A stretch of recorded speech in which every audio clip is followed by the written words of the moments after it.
Hello സുഹൃത്തുക്കളെ, നമുക്കൊരു പയറുതോരൻ ഉണ്ടാക്കാം. അതിനുവേണ്ടി 1/4 കിലോ അച്ചിങ്ങപ്പയറാണ് അരിഞ്ഞു വെച്ചിരിക്കുന്നത്. ഇത് അരയ്ക്കാനായിട്ട് ചെറിയൊരു മുറി തേങ്ങയും ഇച്ചിരി മഞ്ഞൾപ്പൊടിയും ശകലം നല്ല ജീരകവും ഇച്ചിരി വെളുത്തുള്ളിയും ഒരു പച്ചമുളകും കറിവേപ്പിലാണ്. ഈ പച്ചമുളക് നമ്മുടെ വീട്ടിലുണ്ടായതാണ്. ഈ മഞ്ഞൾ നമ്മുടെ വീട്ടിലെയാണ്. നമുക്ക് ഇനി ഒരു ചീഞ്ചട്ടിക്കകത്ത് ശകലം എണ്ണ ഒഴിച്ച് ചൂടാക്കാൻ വെച്ചിട്ടുണ്ട്. എണ്ണയൊക്കെ ചൂടായിട്ടുണ്ട്. കടുകിട്ട് പൊട്ടിക്കാം. 2 പച്ചമുളക് ഇടാം. കറിവേപ്പില ഇടാം. ഇനി അരിഞ്ഞ് വെച്ചിരിക്കുന്ന പയറിടാം. ഇനി ഉപ്പ് ചേർക്കാം. ഉപ്പ് പൊടിയാണ് ചേർക്കുന്നത്. എല്ലാം കൂടി ചേർത്ത് ഇളക്കി ഒന്ന് അടച്ചു വെക്കാം. എല്ലാം കൂടി ചേർത്ത് ഇളക്കിയിട്ടുണ്ട്. വെള്ളമൊന്നും ചേർക്കണ്ട. ഇത് അടച്ചു വെച്ചാൽ മതി. എടുത്ത് വെച്ചിട്ട് തേങ്ങയൊക്കെ ഒന്ന് ചതച്ചുകൊണ്ട് വരട്ടെ.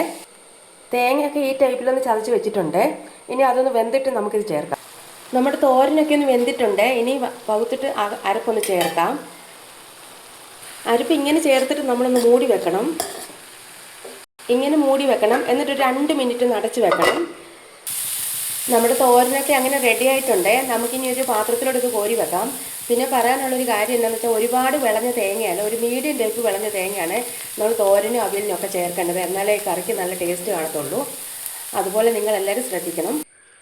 അപ്പം നമ്മുടെ തോരനൊക്കെ റെഡി ആയിട്ടുണ്ട്. നിങ്ങൾക്ക് എല്ലാവർക്കും എൻ്റെ വീഡിയോ ഇഷ്ടപ്പെട്ടിട്ടുണ്ടെങ്കിൽ എല്ലാവരും എൻ്റെ ചാനലിന് സപ്പോർട്ട് ചെയ്യണം. പിന്നെ ഇന്ന് വേറെ നമുക്ക് വെള്ള തളമോദയാണ് കറിയുള്ളത്. പിന്നെ അച്ചാറും, വേറെ കറിയൊന്നുമില്ല. അപ്പോൾ ഓക്കെ, താങ്ക് യു ഓൾ.